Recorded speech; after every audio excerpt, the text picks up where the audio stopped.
So hello, कैसे हो सभी। आज हम करने वाले हैं chapter 9 class 8 science chapter name friction. आज हम फ्रिक्शन चैप्टर को कंप्लीट करेंगे।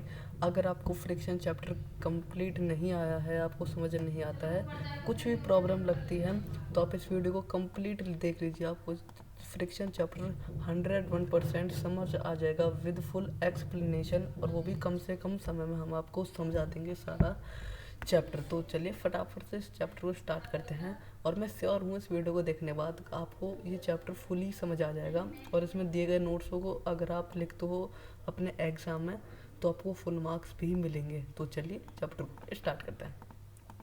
चैप्टर का नेम है फ्रिक्शन। सो फर्स्टली हम देखते हैं what is friction. Friction is the force that opposes motion between two surface in contact is called friction. मतलब एक ऐसी फोर्स जो कि किसी भी सरफेस के अपोजिस में लगती है, उसे फ्रिक्शन कैसे अगर आप चलते हो तो आपके अपोजिस में फ्रिक्शन लगेगी। अगर आप किसी सरफेस पर चल रहे हो, रोड पर, टाइल्स पर, किसी पर भी आप चलते हो तो आपके अपोजिस में हमेशा फ्रिक्शन लगती है। It always act in opposite direction of movement. जो भी आप जिस भी डायरेक्शन में चलो वो हमेशा आपके अपोजिट में लगती है। जैसे आप सीधे चलो तो आपके अपोजिट में लगेगी उल्टी, ताकि आप चल सको। अगर वो आपके जिस डायरेक्शन आप चलो उसमें लगेगी तो आप अच्छे से चल नहीं पाओगे और आप गिर भी सकते हो। तो हमेशा वो क्या कहते हैं, पीछे ही चलती है आपके, मतलब अपोजिट में। जिस डायरेक्शन में चलोगे उसके अपोजिट में ही वो आपको लगेगी। Example, if you are sliding on a table, अगर तुम अपनी टेबल पर स्लाइड कर रहे हो, it slow down because of fraction. तुम अपनी टेबल पर स्लो डाउन हो जाओगे धीरे धीरे, क्योंकि जो फ्रैक्शन है तुम्हारे अपोजिट में लग रहा है, तुम्हारे उल्टी डायरेक्शन में। Second, how fraction is called. Fraction कैसे कॉल्ड होता है। Even smooth surface are not perfectly smooth. जो मतलब जो स्मूथ सरफेस होते हैं उतने परफेक्टली स्मूथ नहीं होते। Have tiny bumps called irregularities. मतलब उनमें थोड़ी थोड़ी सी चीज़ होती हैं, पम्प्स वगैरह होती हैं, कह सकते हैं गड्ढे वगैरह, जो कि फ्रैक्शन को चलने में काम करते हैं। उन्हें उस सरफेस को हम इरेगुलर उसकी इरेगुलरिटीज़ कहते हैं। These bumps interlock and create fraction. यही एक साथ जब यही जब उसके अपोजिट में लगेंगे तो यही एक साथ मिलकर फ्रैक्शन बना देते हैं। जितने भी इरेगुलरिटीज़ हैं, जो ऊंचा नीचे थोड़ा सा भी सरफेस होता है, स्मूथ सरफेस में थोड़ा सा भी कोई ऊंचा नीचे होता है ना, जिस खुरदरा सरफेस है कैसा भी मान लो, ये फ्रैक्शन बनाने में काफ़ी ज़्यादा मदद करता है, क्योंकि फ्रैक्शन में आराम से फिट हो जाता है। Types of fraction. Third point, how much type of fraction. There are 3 types of fraction. Fraction के 3 टाइप्स होते हैं। पहला static fraction, the fraction that keeps an object at rest. मतलब एक ऐसा फ्रैक्शन जो कि किसी भी ऑब्जेक्ट को रेस्ट में रखता है, मतलब रोक के रखता है। You must apply extra force to start moving the object. तो मैं ज़्यादा फोर्स इसको लगानी पड़ेगी मूव करने के लिए। जैसे मान लो कि कोई भी चीज़ है, अगर मान लो कि खुरदरा सरफेस है तो वहाँ पे फ्रिक्शन ज़्यादा है, तो मैं ज़्यादा फोर्स लगानी पड़ेगी उसको आगे बढ़ाने के लिए। कोई भी बॉक्स कोई खुरदरे सरफेस पे रखा है तो तुम्हें ज़्यादा फोर्स लगानी पड़ेगी उसे आगे करने के लिए। Sliding fraction, this fraction when N sorry this fraction when an object sliding on surface. कोई भी ऑब्जेक्ट किसी भी सरफेस पर स्लाइडिंग करता है तो उसे स्लाइडिंग कह फ्रिक्शन कहते हैं। जैसे कि अब वही बॉक्स मान लीजिए आपने किसी टाइल पर या फिर कोई स्मूथ सरफेस पर रख दिया, किसी भी चिकने सरफेस पर, तो जब भी आप उसमें धक्का मारोगे तो आप देखना कि या जो खुरदरे सरफेस पे धक्का मारा था आपने, उससे कम फोर्स में आगे बढ़ेगा, वो थोड़ा सा कम फोर्स पर आगे बढ़ जाएगा। Sliding friction less than static friction, ये पॉइंट है। ये जो स्लाइडिंग फ्रिक्शन होता है वो स्टैटिक फ्रिक्शन से कम होता है। देन थर्ड पॉइंट इसका रोलिंग फ्रैक्शन।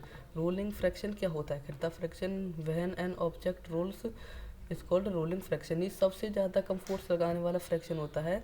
एक ऐसा फ्रैक्शन है, मतलब जो कोई भी ऑब्जेक्ट जब रोल करता है तो उसे हम रोलिंग फ्रैक्शन कहते हैं। जैसे कि लाइक व्हील बॉल, जैसे कि आप व्हील को धक्का मारते हो या किसी बॉल को भी बोलोगे, आप उसको धक्का मारोगे, क्या करोगे, तो सबसे इजी और सबसे कम फोर्स लगाने वाला फ्रैक्शन पूछे तो रोलिंग फ्रैक्शन ही होता है, क्योंकि सबसे कम फोर्स लगती है। तो rolling fraction is very small, ये बहुत, इसमें बहुत कम फ्रैक्शन लगता है। This is why vehicles use wheels, इसीलिए जो व्हीकल्स होते हैं वो अच्छे चलने के लिए, बिल्कुल अच्छा मतलब रोड पर प्रेजेंस देने के लिए, चलने के लिए व्हील्स का यूज़ करते हैं, क्योंकि व्हील्स में रोलिंग फ्रैक्शन होता है, इसमें सबसे कम फ्रैक्शन लगाना पड़ता है इसीलिए। उसके बाद है फ्लूइड फ्रैक्शन। फ्लूइड फ्रैक्शन को हम एक तरह से ड्रैग फ्रैक्शन भी कहते हैं। कोई पूछे भाई ड्रैग क्या होता है तो आप बता सकते हो ये फ्लूइड फ्रैक्शन होता है, फ्रैक्शन का ही एक पार्ट होता है। देन चलते हैं fraction when object move through air और वाटर, इसको हम फ्लूइड फ्रैक्शन कहते हैं।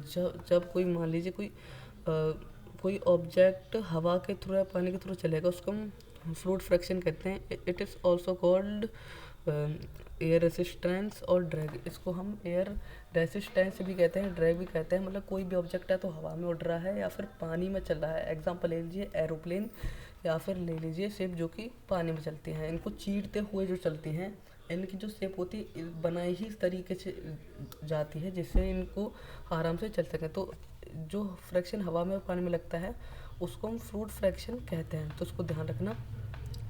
फोर्थ पॉइंट है हमारा फैक्टर्स अफेक्टिंग फ्रैक्शन। कुछ ऐसे फैक्टर्स जो कि फ्रैक्शन को अफेक्ट करते हैं। पहला रफनेस ऑफ सरफेस।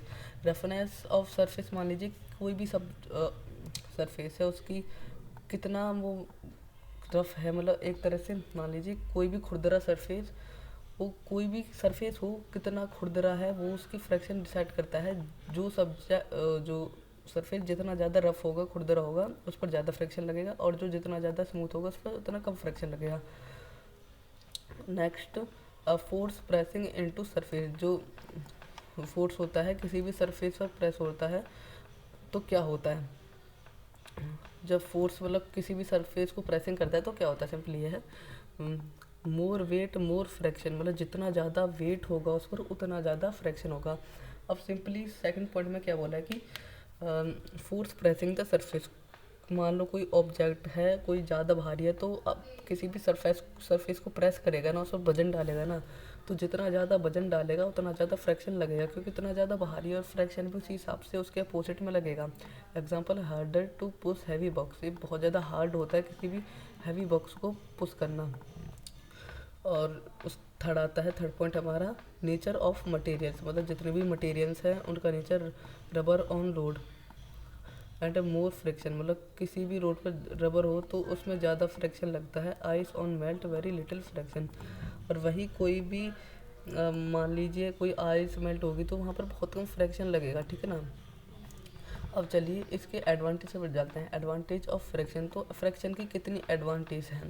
देखिए फ्रैक्शन हमें सिंपली चलने में मदद करता है, घूमने में, फिरने में, दौड़ने में और इत्यादि कामों में मदद करता है। मतलब fraction help us to work, helps vehicle move, जितने भी व्हीकल्स होते हैं उनको मूव करने के लिए। Allow nails and screws to hold, जो भी हम बोल्ट वगैरह खोलते हैं उनसे उनको टाइट करने में या फिर खोलने में काम आता है। हेल्प्स इन राइटिंग, और लिखने में काम आता है। जब आप लिखते हो तो फ्रैक्शन उसके अपोजिट में लगता है। जब आप लिखते हो तो किसी ऑब्जेक्ट पर तो लिखते हो, किसी सरफेस पर लिखते हो, जब आप लिखते हो उसके अपोजिट में फ्रैक्शन लिखता है ना, तो आप उससे आसानी से राइट कर सकते हो, लिख सकते हो। पेन पेंसिल के अपोजिट में कोई भी मार्कर हो गया, बोर्ड ए टू जेड कोई भी चीज़। Allow brakes to stop vehicles, मतलब जो ब्रेक्स हो गए व्हीकल्स के उनको स्टॉप करने में। जैसे कि अब कोई भी ब्रेक है, जब आप ब्रेक लगाओगे कार का या किसी भी बाइक का, तो क्या होगा, जो फ्रिक्शन होगा वो उसके जो टायर हैं, जो कोई भी रिंग उनको कंट्रोल करी होगी उस पर जाकर चिपक जाएगा,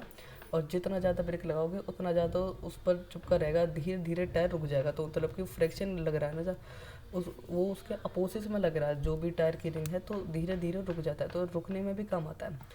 सो मतलब ब्रेक लगाने में भी काम आता है। सो सिक्स्थ पॉइंट है डिसएडवांटेज ऑफ फ्रिक्शन। फ्रिक्शन के कितने डिसएडवांटेज हैं। Cause wear and tear shoes tyres machine, मतलब जो फ्रिक्शन होता है जो भी शूज़ होते हैं, टायर्स होते हैं, उनको निकल जाते हैं, बार बार लगाने पड़ते हैं, निकल जाते हैं, उनमें काफ़ी ज़्यादा दिक्कत होती है। तो डिसएडवांटेज है। प्रोड्यूस अनवांटेड हीट, जब आप कोई भी मशीन वगैरह चलाओगे, कुछ भी चलाओगे, कुछ मतलब ए टू जेड आप काम करोगे, अगर उसमें फ्रिक्शन लग रहा है तो वो हीट प्रोड्यूस करता ही करता है, जिससे काफ़ी ज़्यादा दिक्कतें होती हैं, हीट प्रोड्यूस होती है। वेस्टेज एनर्जी को काफ़ी ज़्यादा वेस्ट करता है। स्लो डाउन मूविंग ऑब्जेक्ट, जो भी कोई ऑब्जेक्ट मूव कर रहा है किसी भी सरफेस पर, वो उसको स्लो डाउन करता है। हाउ इंक्रीज फ्रैक्शन, हम अपने फ्रैक्शन को ऐसे इंक्रीज करते हैं। मेक अ सरफेस रफ, किसी भी सरफेस को रफ बना दीजिए, उसको थोड़ा सा टाइट कर दीजिए, जिस पर कोई भी चीज़ को चलने में फ्रिक्शन उस पर लगे तो वो टाइट लगे। यूज ट्रीट्स ऑन टायर, जो तुम्हारे टायर्स होते हैं उन पर ट्रीट्स लगा दो। मतलब उसमें ज़्यादा आप टायर देखते होंगे, कोई भी tyre A to Z bike से लेकर गाड़ी का कोई भी टायर हो, उसके नीचे आप देखो तो कुछ गड्ढे से बने होते हैं, उनको बढ़ा दीजिए, फ्रैक्शन ज़्यादा लगेगा। Use growth shoes in better grip, वो जो शूज़ होते हैं आप देखते होंगे, जो स्पोर्ट्स के शूज़ होते हैं उनके नीचे कुछ नील से लगे होते हैं, तो बेटर ग्रिप बनाने के लिए काम आते हैं। ऐसे फ्रैक्शन अप्लाइड होता है। Apply sand on slippery roads, और जो स्लिपरी रोड्स हैं उन पर जो सैंड है उस पर लगा दीजिए। और रिड्यूस फ्रैक्शन, फ्रैक्शन कैसे रिड्यूस करें? मेक सरफेस स्मूथ, किसी भी सरफेस को स्मूथ बनाओ। यूज़ लुब्रिकेंट्स ऑयल ग्रीस, या कोई लुब्रिकेंट्स हो गया, जैसे कोई ऑयल हो गया, फिर कोई ग्रीस टाइप का, उसको लगा दीजिए, फ्रैक्शन कम हो जाएगा। यूज़ बॉल बियरिंग, जो बॉल बियरिंग है उसको यूज़ करें। Steam land ships for less air resistance, इनको आप यूज़ कर सकते हैं फ्रिक्शन को कम करने में।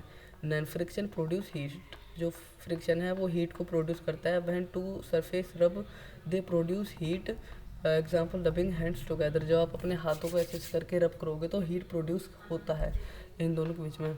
और उसके बाद है हमारा 10 point spring balance, a device use to measure force. तो इसमें सिंपली क्या करें, जो भी मान लीजिए, चलो पहले इसे पढ़ते हैं। A device use to measure force, तो ये फ्रिक्शन इनमें काम आता है। स्प्रिंग बैलेंस मतलब किसी भी हमें किसी भी डिवाइस को देखना कि कितना फोर्स लग रहा है कि नहीं लग रहा है, उसमें फ्रिक्शन काम आता है। फ्रिक्शन उसमें अप्लाइड करते हैं तो आराम से हमें पता चल जाता है, इन चीज़ों में काम आता है। उसके बाद है so friction force in newton, और जो फ्रिक्शनल फोर्स है हम ये न्यूटन में दिखते हैं। तो समरी यहाँ पर हमारी बनती है, friction is necessary evil we need it but too much it's bad. Friction हमारी ज़िंदगी के लिए ज़रूरी है, हमें इसकी ज़रूरत है, पर कभी कभी गंदा भी साबित हो रहा है, कभी कभी दिक्कत भी दे देता है। It helps in movement but also cause energy loss, ये मूवमेंट करने में काम आता है पर काफ़ी सारी एनर्जी लॉस करता है। तो चलिए यहाँ पर ये चैप्टर हमारा ख़त्म हो चुका है। So thank you. I think आपको वीडियो पसंद आई होगी, और ये चैप्टर ख़त्म हो चुका है, और नेक्स्ट वीडियो में हम इसके क्वेश्चन आंसर्स भी लेंगे। और इस वीडियो के बाद जो वीडियो होगी क्वेश्चन आंसर्स की, उसमें चैप्टर पूरा कंप्लीट हो जाएगा, उसमें हम क्वेश्चन आंसर कराएंगे, और आपके जितने भी 1-2 डाउट रहेंगे और जो एक्स्ट्रा पॉइंट रहेंगे उनको भी हम उसमें बताने वाले हैं। तो वीडियो बिल्कुल मिस मत करना, उसको भी देखना। और आई थिंक इस वीडियो में आपको सब कुछ समझ आ चुका होगा। ऑलमोस्ट हमने इसमें फ्रिक्शंस को कंप्लीट कर लिया है, जितनी भी चीज़ें हैं सब कंप्लीट हो चुकी हैं। और एक बार जो भी मैं कम्युनिटी है उस पर मैं पोस्ट डालता रहता हूँ नोट्स को, तो वहाँ पर आप जाकर देख सकते हैं। So thank you. वहाँ पर नोट्स भी मिलेंगे, हर एक चीज़ मिलती है, किसी भी चैप्टर की वीडियो डालने के बाद वहाँ पर अपलोड हो जाता है, तो आप वहाँ पर जाकर देख सकते हैं। Thank you, bye.